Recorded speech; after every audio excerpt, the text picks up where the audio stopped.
Hi all, welcome to football arena. മുൻ Brazilian super താരമായിരുന്ന റോബീഞ്ഞോയുടെ മകനായ റോബീഞ്ഞോ ജൂനിയർ നിലവിൽ നെയ്മറുടെ ക്ലബ്ബായ സാന്റോസിന് വേണ്ടിയാണ് കളിച്ചുകൊണ്ടിരിക്കുന്നത്. നെയ്മറുമായി അദ്ദേഹത്തിന് ചില പ്രശ്നങ്ങളൊക്കെ ഉണ്ടായി എന്നുള്ള റിപ്പോർട്ടുകളൊക്കെ നേരത്തെ പുറത്തേക്ക് വന്നിരുന്നു. പക്ഷേ പിന്നീട് അത് പരിഹരിക്കപ്പെടുകയും ചെയ്തു. എന്നാൽ സാന്റോസിന്റെ പരിശീലകനായ കൂക്ക ഇപ്പോൾ ഈ താരത്തെ കളിപ്പിക്കാൻ തയ്യാറാകുന്നില്ല. അതായത് സാന്റോസിന്റെ അവസാനത്തെ 7 മത്സരങ്ങളിൽ ഒന്നിൽ പോലും കളിക്കാൻ റോബീഞ്ഞോ ജൂനിയർക്ക് കഴിഞ്ഞിട്ടില്ല. അതുകൊണ്ട് തന്നെ ഈ യുവതാരം ഇപ്പോൾ സാന്റോസ് വിടാൻ തീരുമാനിച്ചു കഴിഞ്ഞിട്ടുണ്ട്.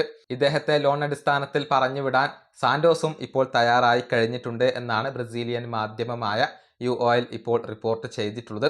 2 സ്പാനിഷ് ക്ലബ്ബുകൾ ഇദ്ദേഹത്തിന് വേണ്ടി ശ്രമിക്കുന്നുണ്ട്. സെവിയ, റയോ വല്ലക്കാനോ എന്നിവരാണ് ഈ ബ്രസീലിയൻ യുവ പ്രതിഭയ്ക്ക് വേണ്ടി ഇപ്പോൾ ശ്രമിക്കുന്നത്.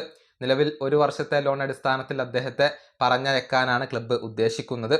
മാത്രമല്ല 10 മില്യൺ യൂറോ നൽകിയാൽ ഇദ്ദേഹത്തെ സ്ഥിരമായിക്കൊണ്ട് നിലനിർത്താനുള്ള ഓപ്ഷനും സ്പാനിഷ് ക്ലബിന് ലഭിക്കും എന്നുള്ളതാണ്. പക്ഷെ അപ്പോഴും ഇദ്ദേഹത്തിൻ്റെ 75% ഉടമസ്ഥാവകാശവും സാന്റോസിന് അനുകൂലമായിരിക്കും, അവരുടെ കൈവശം തന്നെയായിരിക്കും. ഇറ്റാലിയൻ ക്ലബ്ബായ ജനോവ ഈ താരത്തിന് വേണ്ടി ഒരു അന്വേഷണം നടത്തിയിരുന്നു. പക്ഷേ അക്കാര്യത്തിൽ പ്രോഗ്രസ്സുകൾ ഒന്നും ഉണ്ടായിട്ടില്ല.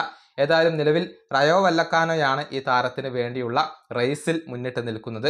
ലോൺ അടിസ്ഥാനത്തിൽ ഇദ്ദേഹം ലാലിഗയിലേക്ക് വരാനുള്ള ഒരു സാധ്യതകൾ ഇപ്പോൾ വർദ്ധിച്ചു എന്നുള്ളത് ബ്രസീലിയൻ മാധ്യമമായ UOL റിപ്പോർട്ട് ചെയ്തിട്ടുണ്ട്.